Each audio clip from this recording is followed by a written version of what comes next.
Hello students, welcome to our YouTube channel. Numerical series का part second और total chemical kinetics की series का ये पार्ट नंबर 8 है, जहाँ पर हम लोग लास्ट क्लास में डिस्कस किया था कि न्यूमेरिकल्स को किस तरीके से सॉल्व करते हैं। थोड़ी सी अप्रोच देखी थी, तो उसी को कंटिन्यू करते करते हुए वहाँ टाइप 3 तक हमने कंप्लीट करवा दिया था। टाइप 4 में आके देखें किस तरीके से क्वेश्चन में क्या पूछा जा रहा है और किस तरीके से डील करेंगे इस टाइप्स की प्रॉब्लम को। ठीक है, सबसे पहले आपको पढ़ना है question. First order reaction is 20% complete in 10 minutes. How long will it take to be 80% complete? ठीक है, तुमसे ये पूछा गया है कि फर्स्ट ऑर्डर रिएक्शन में 20% रिएक्शन अगर 20% कंप्लीट होती है तो उसको कंप्लीट होने में 10 मिनट्स लगते हैं। ठीक है, तो अगर उस रिएक्शन को 80% अगर कंप्लीट होना है तो टोटल कितना टाइम लेगी वो रिएक्शन कंप्लीट होने में। ठीक है, तो सबसे पहले फर्स्ट ऑर्डर रिएक्शन है। फर्स्ट ऑर्डर रिएक्शन की रेट कांस्टेंट और टाइम की जो एक फॉर्मूला है वो आपको लिखना है, K is equal to 2.303 upon t log यहाँ पर बेस 10 इनिशियल कंसंट्रेशन और concentration at any time t. ठीक है, सबसे पहले यहाँ पर दो केसेस बने तो हम केस फर्स्ट की बात करते हैं। केस फर्स्ट, ठीक है, केस फर्स्ट में देखो इनिशियल कंसंट्रेशन कितना है। अब इस टाइप के क्वेश्चन में इनिशियल कंसंट्रेशन आप कुछ भी कंसीडर कर सकते हो, एक्स लेके भी कर सकते हो, या अब क्योंकि परसेंटेज की बात चल रही है तो आप 100 लेकर कर लो, क्योंकि 100 से परसेंटेज को सॉल्व करना थोड़ा सा इजी होता है और आंसर पे कोई फर्क नहीं पड़ेगा। आप एक्स लेकर करो, वाई लेके, किसी भी वेरिएबल को भी लेके कर सकते हो, या फिर आप 100 मान के भी कर सकते हो। ठीक है, अब ये रिएक्शन यहाँ पर देखनी है ये कितनी कंप्लीट हो गई है। 20% कंप्लीट हो गई, यानी कि अब कितनी गई है कंप्लीट होने को। 100 टोटल थी, 20% कंप्लीट हो चुकी है, तो यानी कि अब कितनी कंप्लीट होने, इसकी वैल्यू कितनी हो जाएगी, 80। ठीक है, यहाँ तक बात समझ में आएगी। अब आपको फॉर्मूला लगाना है। फॉर्मूला क्या होगा, K इज इक्वल टू आपको पता है 2.303 अपॉन टी लॉग, और टाइम यहाँ तक कितना उसने लिया, टाइम यहाँ तक लगा 10 मिनट्स। ठीक है, तो यहाँ पर आप टी की जगह 10 भी पुट कर सकते हो। लॉग टू द बेस 10 है, बार बार नहीं लिखेंगे, बेस 10 ही सेल्फ अंडरस्टूड है। यहाँ पर देखो A0 का मतलब इनिशियल कंसंट्रेशन, इनिशियल कंसंट्रेशन की वैल्यू कितनी आ गई 100 और फाइनल कंसंट्रेशन की वैल्यू कितनी आ गई 80। ठीक है, इसको चाहो तो थोड़ा सा और सिंप्लीफाई कर सकते हो। K is equal to 2.303 upon 10 log. ठीक है, इसको हम इक्वेशन नंबर 1 मार्क कर देंगे। ठीक है, यहाँ तक ये चीज पता चल चुकी। अच्छा, एक चीज और बात, ये क्वेश्चन में एक हेल्प के रूप में दे रखा है केस फर्स्ट, क्योंकि उसे पता है कि आप जब केस सेकंड यूज करेंगे तो केस सेकंड में आपको क्या निकालना है, टाइम निकालना है।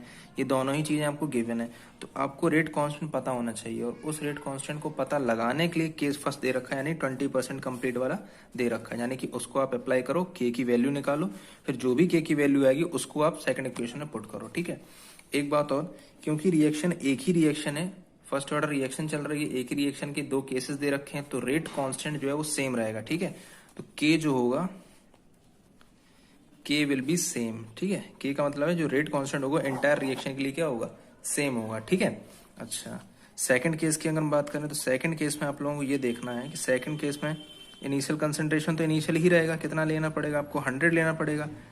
एट एनी टाइम टी पर कितना हो जाएगा, देखो यहाँ पर जो आपसे पूछा गया वो 80% कंप्लीट पूछा गया, यानी 80% रिएक्शन कम हो जानी चाहिए। अब हो जानी चाहिए तो उस टाइम पर कंसंट्रेशन बचेगा कितना, 80% तो कंप्लीट हो चुकी, बचा कितना कंसंट्रेशन, 20 कंसंट्रेशन। तो रेट कांस्टेंट की जब इक्वेशन लिखी जाएगी तो क्या लिखा जाएगा, और यहाँ पर हमें टाइम नहीं पता, यानी यही वाला टाइम हम लोग को क्या करना है, फाइंड आउट करना है। तो K is equal to 2.303 upon t log, sorry ये लग गया 100 अपॉन, ये 100 लिखा हुआ है, 100 अपॉन 20, तो स्कोर कैंसिल आउट कर सकते हैं, कितना हो जाएगा, K is equal to 2.303 upon t log 5। ठीक है, ये क्वेश्चन नंबर सेकंड हो गई। अच्छा, एक चीज और बात, जब तक क्वेश्चन में आपसे ये चीज ना पूछी जाए, ये क्वेश्चन में एडिशनल ऐसा तो लिखा नहीं है कि व्हाट इज रेट कांस्टेंट, यानी कि ऐसा अब तो पूछा नहीं गया कि क्वेश्चन में कि रेट कांस्टेंट की भी वैल्यू ऑफ फाइंड करके दिखाओ, तो ऐसा पूछा नहीं गया, तो आपको एक्स्ट्रा वर्क डन करने की जरूरत नहीं है। ये दोनों ही चीज हम बता चुके हैं, दोनों इक्वेशन में आने वाले के सेम है, दोनों की वैल्यू सेम है, तो आप टाइम किस तरीके से निकाल सकते हैं। अब अगर आप दोनों इक्वेशन को आपस में क्या कर दें, डिवाइड कर दें,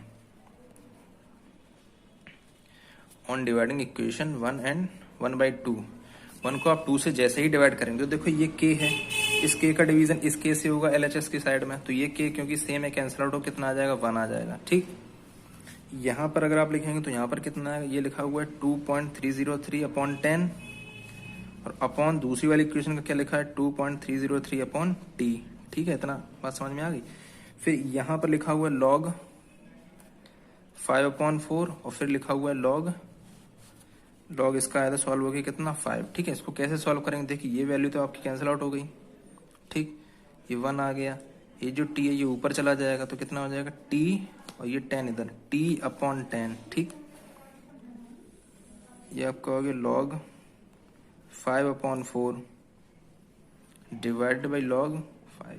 तो इस पूरे की आप वैल्यू रख दीजिए और टी आपको सॉल्व करना पड़ेगा, तो वहां से टाइम निकल के आ जाएगा। जैसे कि हमें आप थोड़ा सा सॉल्व करके दिखा, थोड़ी स्पेस की कमी हो रही है।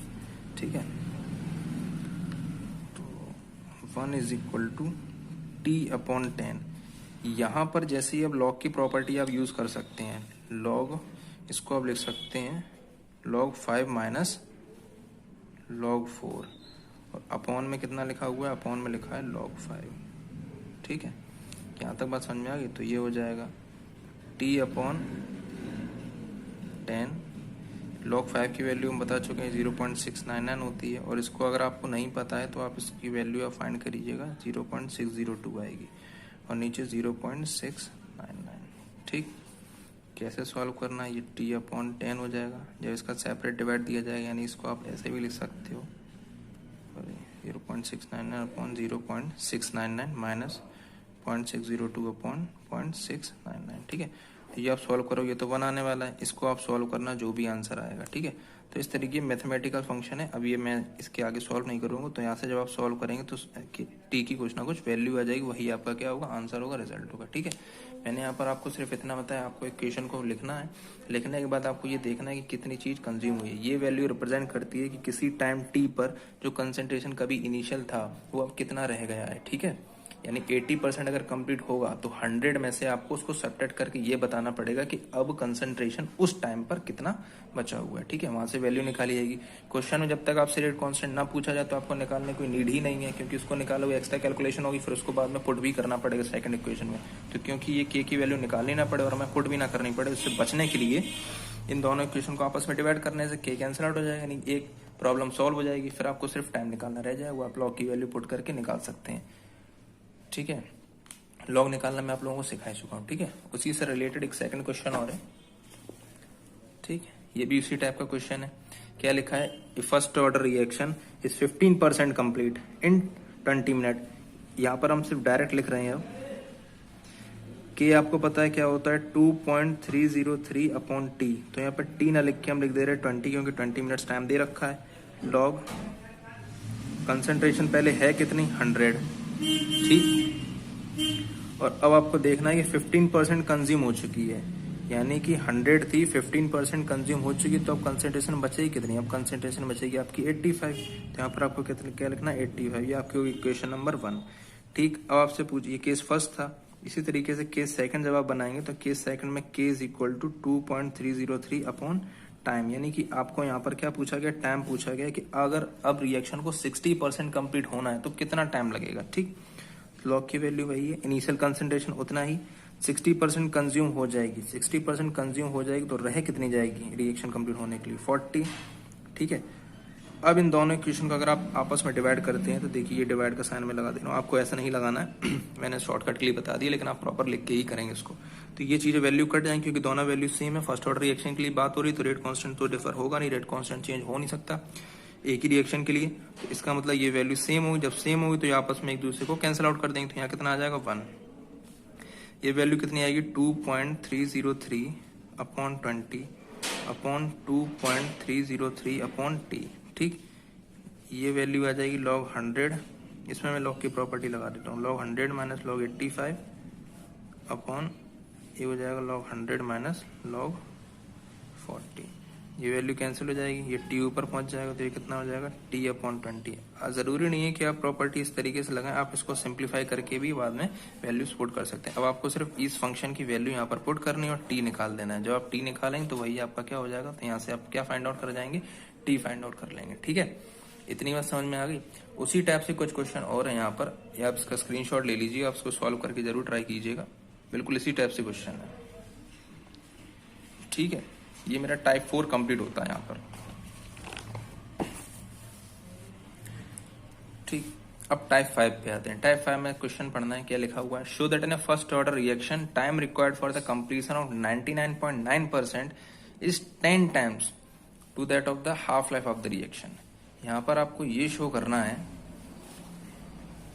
टाइम रिक्वायर्ड फॉर कंप्लीशन, यानी कि किसी रिएक्शन के कंप्लीट होने का, अगर वो रिएक्शन 99.9% कंप्लीट होती है तो उसका जो टाइम निकल के आता है वो 10 टाइम्स होता है किसके टाइम के, हाफ लाइफ टाइम। यानी आपको इन शॉर्ट सबसे पहले ओवरव्यू तैयार कीजिए, किसी भी क्वेश्चन को सॉल्व करना, इंटरप्रेट करना है कि आपको उसमें करना क्या है एक्चुअली में। ठीक है, कैलकुलेशन तो बात की चीज है, पहले फिजिकली समझना होगा उस प्रॉब्लम में क्या पूछा जा रहा है, किस तरीके से हमें डील करनी है वो प्रॉब्लम। ठीक है, तो आपसे पूछा गया कि 99 यानी कि अगर हम टाइम निकालें 99.9% कंज्यूम होने का किसी भी रिएक्टिंग स्पीसीज का फर्स्ट ऑर्डर रिएक्शन में, तो वो जो टाइम निकलना चाहिए वो 10 टाइम्स होना चाहिए किसके, 10 टाइम्स होना चाहिए किसके, टी हाफ लाइफ टाइम उसी रिएक्शन का।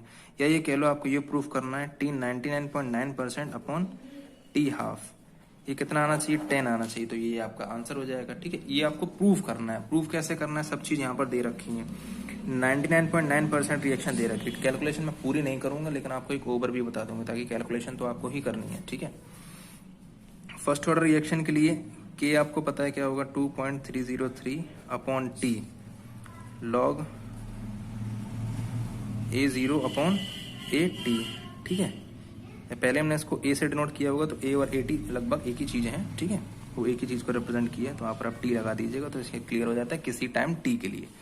तो यहाँ से अगर हम इसको लिखेंगे तो k इज इक्वल टू कितना हो जाएगा, 2.303। अब हमें टाइम का रेशियो चाहिए तो t यहाँ पर लिखना पड़ेगा। ठीक, लॉग इनिशियल कंसंट्रेशन हमने माना कितनी है, a है। ठीक है, यहाँ पर हम मान ले रहे हैं इनिशियल कंसंट्रेशन, लेट कर ले रहे हैं इनिशियल कंसंट्रेशन ने a मानी। अब किसी टाइम t पर कंसंट्रेशन कितनी हो जाएगी, 100 में से आपको 99.9 माइनस करना है, तो कितना हो जाएगा, 0.1 आ जाएगा। ठीक है, तो यहाँ पर कितनी वैल्यू आ जाएगी, 0.1।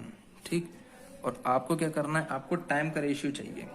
ठीक है, तो ये आप इतना यहाँ तक, या यहाँ से आप टाइम को निकाल सकते हो। टाइम कितना हो जाएगा, टाइम आपको हो जाएगा 2.303 अपॉन टी लॉग, ये पॉइंट ऊपर जब जाएगा तो यहाँ 0 बढ़ जाएगा, तो ये कितना हो जाएगा, सीधे सीधे लॉग 1000 हो जाएगा। ठीक, या इसको और सॉल्व भी कर सकते हैं, सॉरी यहाँ पर के आएगा, t is equal to 2.303 upon log 1000 की वैल्यू हम बता चुके हैं किस तरीके से निकाली जाएगी, जितने जीरो होंगे उतनी ही वैल्यू होगी। तो कितने जीरो, 3, तो वैल्यू कितनी आ गई, ये वैल्यू आपकी हो गई। ठीक, ये आपकी इक्वेशन आपकी फर्स्ट आ गई। दूसरी चीज, फर्स्ट ऑर्डर रिएक्शन के लिए हाफ लाइफ टाइम क्या होता है, फर्स्ट ऑर्डर रिएक्शन के लिए हाफ लाइफ टाइम होता है 0.693 अपॉन के, यानी वो कंसंट्रेशन पर डिपेंड ही नहीं करता। ये आपकी सेकंड इक्वेशन आ गई। ठीक है, और आपको यही प्रूफ करना था कि दोनों टाइम को डिवाइड करने पर आप लगभग कितना आना चाहिए, 10 आना चाहिए। तो आपस में दोनों इक्वेशन को क्या करते हैं, dividing, on dividing both this equation. उससे कोई फर्क नहीं पड़ता आप किससे किसको डिवाइड कर रहे हो। हाँ, लेकिन ये इस चीज पे जरूर फर्क पड़ेगा कि क्वेश्चन में किस ऑर्डर में पूछा गया है। ठीक है, यानी पहले T99 का पूछा गया, पहले उस रिएक्शन का, फिर उसके बाद T हाफ से डिवाइड किया गया, तभी आंसर 10 आया। क्योंकि अगर आप उल्टा डिवाइड कर दोगे तब आंसर 10 ना आके कितना आएगा, 1/10। ठीक, तो इसको आप जैसे ही डिवाइड करोगे तो ये कितना आएगा, T upon T half life, ये हो जाएगा 2.303 इंटू 3 अपॉन के। ठीक है, और डिवाइड का साइन आप इस तरीके से यूज कर सकते हो अगर आपको प्रॉब्लम होती है। अगर आप बायो के स्टूडेंट जरूर थोड़ी बहुत प्रॉब्लम होगी मैथ्स में, लेकिन उससे घबराना नहीं है, बस आपको थोड़ी सी मैथ तो आनी ही चाहिए। ठीक है, तो यहाँ से आपका के से के सॉल्व हो जाएगा। जब इसको आप सॉल्व करोगे तो ये लगभग जो वैल्यू आएगी, मैं अप्रॉक्सीमेट लिख दे रहा हूँ, ये आंसर लगभग किसके आसपास आएगा, 10 के आसपास। तो ये आपने यहाँ से क्या करा, इस कंडीशन को प्रूव किया। करना किस तरीके से, सबसे पहले आपको क्वेश्चन को स्टडी करना है, उसका एक ओवरव्यू तैयार करना है, प्रॉब्लम को किस तरीके से आप डील करेंगे, तो वो आपको देखना पड़ेगा। ये आपने इस तरीके से बनाया और इस तरीके से, यानी हमें यहाँ से ये पता चल गया कि हमें प्रूफ बेसिकली करना क्या है। जब आपको ये पता चल जाएगा कि आपको प्रूफ करना क्या है, फिर आप उस तरीके से देखो किस ऑर्डर की रिएक्शन है, उसके लिए फॉर्मूले क्या है, या किस तरीके से हम लोग सॉल्व करेंगे। ठीक, इसी टाइप का ये आपका एक क्वेश्चन होगा। ये चाहो तो आप स्क्रीन कैप्चर कर सकते हैं, इसको आप सॉल्व कर सकते हैं। ठीक है, ये बिल्कुल उसी पर बेस्ड जो होगा क्वेश्चन होगा। ठीक है, यहाँ से ये टाइप 6 के क्वेश्चन मैंने इस कैटेगरी के अंदर डाले हुए हैं, और ये आपके एक्टिवेशन एनर्जी पर बेस्ड क्वेश्चन है। ठीक है। तो सबसे पहले आपको यहाँ स्टडी करना है the rate of reaction quarter pulse. Quarter pulse का मतलब होता है किसी रिएक्शन का रेट जो है वो क्वार्टर पल्स यानी कि 4 टाइम्स हो जाता है। कब? जब टेम्परेचर आप 293 केल्विन से 313 केल्विन कर देते हो, ठीक है। तो यहाँ पर रेट ऑफ रिएक्शन दे रखा है, लेकिन ये जो डिपेंडेंसी है ये इस तरीके की दे रखी है। ये फॉर्मूला आपको दे रखा है log K2 अपॉन K1, ये पहले हमने ड्राइव कराया है, EA upon 2.303 R 1 upon T1 minus 1 upon T2।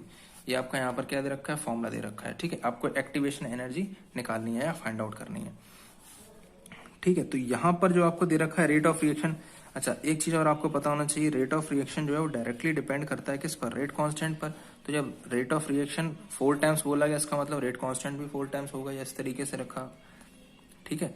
Rate of reaction 4 times हो जाता है। मान लो अगर इनिशियल रेट हमने माना रिएक्शन का इनिशियल रेट कांस्टेंट मान ले रहे हैं, रेट कांस्टेंट और रेट ऑफ रिएक्शन यहाँ पर एक ही जैसा ट्रीट किया जाएगा, क्योंकि जो क्वेश्चन में बात की है वो रेट ऑफ रिएक्शन की बात की है, लेकिन जो हम लोग फॉर्मूला लिख के चलते हैं वो रेट कांस्टेंट के टर्म में। वो यहाँ से पता चलेगा कि रेट ऑफ रिएक्शन जो है रेट कांस्टेंट पर डायरेक्टली डिपेंड करता है। इसका मतलब ये बढ़ा होगा तो ये तो बढ़ा ही होगा, यानी कि अगर रेट ऑफ रिएक्शन की बात हो रही है तो हम डायरेक्ट इनडायरेक्ट वे में हम कर सकते हैं किसकी बात हो रही है? रेट कांस्टेंट की बात हो रही है। तो इनिशियल रेट कांस्टेंट अगर हम थोड़ी देर के लिए K1 सपोज कर लें, तो फाइनल रेट कांस्टेंट, या ऐसा कह सकते हो बाद में जो रेट कांस्टेंट है वो कितना हो गया? टेम्परेचर बढ़ाने पर। ये मान सकते हैं हम टेम्परेचर 293 केल्विन पर है, और ये अगर हम बात करें 313 केल्विन पर, फाइनल रेट कांस्टेंट कितना हो गया है? वो पहले वाले का कितना हो गया? 4 टाइम्स हो गया है, ठीक है। और ये दूसरा रेट है तो हम ये मान ले रहे K2 हमने इतना फाइंड आउट किया है, ठीक है। T1 हम बता ही चुके हैं, T1 पहले वाले टेम्परेचर कितना है? 293 केल्विन। T2 कितना है? ये T2 हो गया, ठीक है। तो अब इस तरीके से वैल्यू पुट करोगे log K2 आपने कितना फाइंड किया? ये 4K1 अपॉन K1 तो K1 था ही, is equal to EA upon 2.303 R 1 upon T1 कितना है? 293 माइनस 1 अपॉन 313, ठीक है। अब यहाँ पर जो वैल्यू R की वैल्यू काफी सारी वैल्यू होती है, लेकिन यहाँ पर जो आप यूज करोगे 8.314 into 8.314 joule kelvin inverse mole inverse, ये आपको वैल्यू यहाँ पर यूज करनी पड़ेगी, ठीक है। तो केल्विन से केल्विन यहाँ पर कैंसिल आउट हो जाएगा और R की वैल्यू यहाँ से आप पुट कर सकते हैं, ठीक। जब आप इसको सॉल्व करेंगे तो ये तो वैल्यू कट जाएगी, ऊपर कितना आ जाएगा? log 4, ठीक है। ये आ गया EA अपॉन 2.303 8.314। ये आपको सॉल्व करना होगा एलसीएम लेके। ये वैल्यू जितनी भी सॉल्व होके आती है तो यहाँ से EA की वैल्यू आप लोग कैलकुलेट कर सकते हैं, ठीक है। ये मैं नहीं कराऊंगा कैलकुलेशन आपको, हाँ इनकेस अगर आपको कैलकुलेशन नहीं आती तो आपको खुद से ट्राई करना पड़ेगा। फिर भी नहीं आ रही है तो आप कमेंट बॉक्स में कमेंट कर दीजिएगा, मैं आपको आंसर बता दूंगा उसको किस तरीके से किया जाएगा, ठीक। इतनी चीज समझ में आ गई। उसी टाइप से एक क्वेश्चन और है, rate of reaction triples when the temperature changes from 20 degree Celsius to 50 degree Celsius. तो यहाँ पर दे रखा है किसी रिएक्शन का रेट 3 गुना हो जाता है जब टेम्परेचर को हम 20 डिग्री सेल्सियस से 50 डिग्री सेल्सियस पर इंक्रीज करते हैं। यानी कि पहले टेम्परेचर कितना था? 20 डिग्री सेल्सियस। केल्विन जब चेंज करोगे तो 20 में 273 केल्विन, 20 ऐड करोगे तो कितना हो जाएगा? 293 केल्विन, ठीक। T2 कितना है? 50 डिग्री सेल्सियस, यानी कि 50 प्लस 293, ये कितना हो जाएगा? 343 केल्विन। तो ये आपको टेम्परेचर की रेंज पता चल गई। टेम्परेचर T1 पे रेट कांस्टेंट आप कंसीडर कर लो कितना? K1 3 टाइम्स हो जाता है, यानी कि K2 जो है वो कितना हो जाएगा? 3 टाइम्स ऑफ इसका हो जाएगा, ठीक है। लॉग की वैल्यू लगाना, ऊपर होता है K2 का मतलब कितना? 3K1। ये फॉर्मूले आप तभी याद इतने जल्दी आपको समझ में आएंगे जब आपको ये चीजें लर्न होंगी, ठीक है। जब आप एक एक फॉर्मूले को पूरे एक पन्ने पर बार बार लिख लिख के देख लेंगे, उसके बाद आपको ये तैयार होंगे। उसी के बाद मैं आपको सजेस्ट करूंगा कि आप क्वेश्चन लगाइए, न्यूमेरिकल लगाइए, तब आपको ज़्यादा जल्दी क्लिक करेंगे वो चीज़ें। Is equal to EA upon 2.303 R 1 upon T1 कितना है? 293 माइनस 1 अपॉन 343 T2। इससे आप सॉल्व करके आपसे क्या पता चल जाएगा? EA की वैल्यू जो से पूछा गया वो आप पता लगा सकते हैं। यहाँ तक बात समझ में आ गई, ठीक है। तो इस तरीके से ये आपका क्वेश्चन है, बस आपको फॉर्मूला पता हो, डायरेक्ट क्वेश्चन से फॉर्मूला अप्लाई करो, आंसर आ जाएगा, ठीक। ये क्वेश्चन आपका एनसीईआरटी से लिया हुआ क्वेश्चन है। The decomposition of hydrocarbons follows the equation. Hydrocarbon decomposition की जो रिएक्शन है उसकी इस तरीके की कुछ इक्वेशन आती है। आपको क्या कैलकुलेट करना है? ये सो कैलकुलेट करने के पहले आप इस तरीके से देखो रेट कांस्टेंट जो है वो इस तरीके से रिजेंबल कर रहा है, ठीक है। आर्हेनियस इक्वेशन के तरीके से रिजेंबल कर रहा है। K rate constant is equal to A into E की power minus E upon RT। आपको क्या कैलकुलेट करना है? EA। तो EA किस तरीके से कैलकुलेट किया जाएगा, देखो इस फैक्टर से हमें कोई मतलब नहीं। अगर आप इन दोनों इक्वेशन को कंपेयर करा दें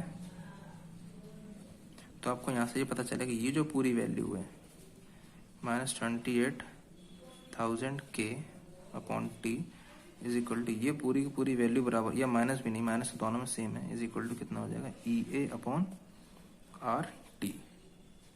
ठीक है, या आप उस चीज को भी छोड़ सकते हैं, आपको सिर्फ इतना पता लगाना है, तो T से तो T कैंसिल हो ही जाना है, तो आपको सिर्फ ये चीज पता लगानी है। किस तरीके से पता लगाएं, और यहाँ पर ये K का मतलब क्या है, ये K का मतलब कुछ नहीं है, केल्विन टेम्परेचर के लिए यूनिट दे रखी।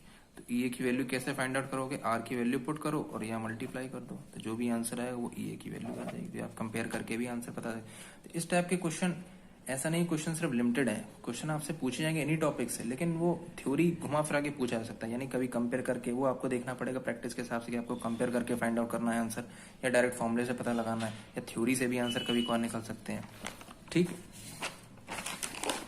इस टाइप से एक क्वेश्चन ये भी होगा आपका, आप चाहिए तो इसको कर सकते हो इस क्वेश्चन को। Rate constant of A reaction at 500 kelvin, इतने केल्विन आर, ये रेट कांस्टेंट आपको दे रखे हैं दो रिएक्शन के, यानी K1 K2 दे रखे हैं। आपको EA कैलकुलेट करना है और क्या कैलकुलेट करना है, A कैलकुलेट करना है। ठीक है, किस तरीके से करेंगे थोड़ा सा ओवरव्यू हम बता दे रहे हैं। ठीक है, यहाँ पर पहले वाला रेट कांस्टेंट या जो टेम्परेचर हम मान ले रहे हैं T1 टेम्परेचर कितना दे रखा है 500 केल्विन दे रखा है। ठीक है, और रेट कांस्टेंट K1 हम मान ले रहे कितना दे रखा है 0.02, T2 कितना दे रखा है 700 केल्विन, और K2 रेट कांस्टेंट कितना दे रखा है 0.07। फॉर्मूला आप लोगों को पता ही है, log K2 upon K1 is equal to EA upon 2.303 R 1 upon T1 minus 1 upon T2। ठीक है, तो यहाँ से जब आप वैल्यूज पुट करेंगे तो ये तो आपको इक्वेशन जो आंसर आएगा 0.07। ठीक, EA अपॉन 2.303 इंटू 8.314, यहाँ पर सारी वैल्यू पुट करके ये आप जो है यहाँ से EA की वैल्यू कैलकुलेट कर लेंगे। ठीक है, अब EA की वैल्यू तो कैलकुलेट हो गई, लेकिन आपको अब क्या कैलकुलेट करना पड़ेगा, अब आपको कैलकुलेट करना पड़ेगा क्या A। ये आप किस तरीके से कैलकुलेट करोगे, आप सिंगल टेम्परेचर के लिए इक्वेशन लिखो। इक्वेशन आपको पता है रेट कांस्टेंट किस पर डिपेंड करता है, देखो ये आप किसी से भी A की वैल्यू निकाल सकते हो, सेम ही आने वाली है। ठीक है, तो हम K1 के लिए मान ले रहे K1 is equal to A E की power minus EA upon RT1। ठीक है, इस तरीके से आप लिख सकते हो। तो आपको K1 तो पता है, K1 आपको कितना दे रखा है, K1 आपने माना 0.02।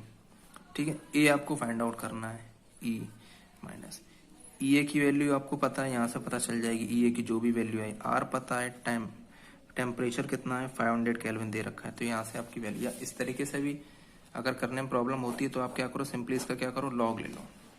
तो लॉग जब आप लोगे तो ये हो जाएगा लॉग K1 लॉग A, ये होगा log e raise to power minus EA upon RT।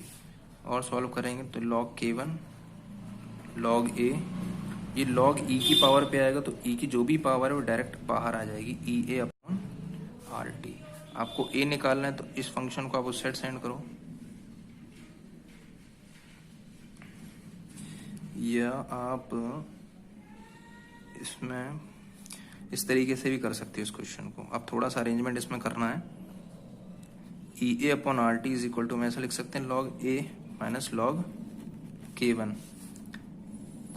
EA upon RT is equal to ये कितना हो जाएगा log A upon K1, property में लगा सकते हैं। ये आपको पूरी वैल्यू निकालनी है। ठीक है, आप किस तरीके से देखो, इसकी वैल्यू आप पुट कर सकते हो, इसकी वैल्यू पुट, ये तो ऊपर से फाइंड आउट हो ही चुकी होगी, इसकी वैल्यू आपको पुट करनी है, ये पुट करनी है। तो ये जो भी वैल्यू आएगी, तो ये वैल्यू जो यहाँ पर आने वाली वैल्यू, ये हमने मान लिया पूरे फंक्शन की वैल्यू होगी। अब आप किस तरीके से सॉल्व करेंगे, आपको ये रेशियो निकालना पड़ेगा A अपॉन K1। तो आपको क्या करना पड़ेगा, जो भी वैल्यू आएगी उसका क्या करना पड़ेगा, एंटी लॉग लेना पड़ेगा। एंटी लॉग लेने के बाद लेकिन आपको निकालना क्या था, A निकालना था। तो यहाँ पे ये पता चल जाएगा कि A अपॉन K1 किसके बराबर आ गया, उस एंटी लॉग करने के बाद जो भी वैल्यू आती है उसके बराबर। फिर A इज इक्वल टू क्या करना पड़ेगा, जो वैल्यू आएगी उसमें आप K1 का मल्टीप्लाई कर दीजिए, तो वहां से आपको क्या पता चल जाएगा, A पता चल जाएगा। ठीक है, तो ये आपके कुछ टाइप के क्वेश्चंस थे जो रह गए थे, वो मैंने आपको डिस्कस कर दिए। ये आपका लास्ट लेक्चर था। ठीक है, okay students, thank you for listening.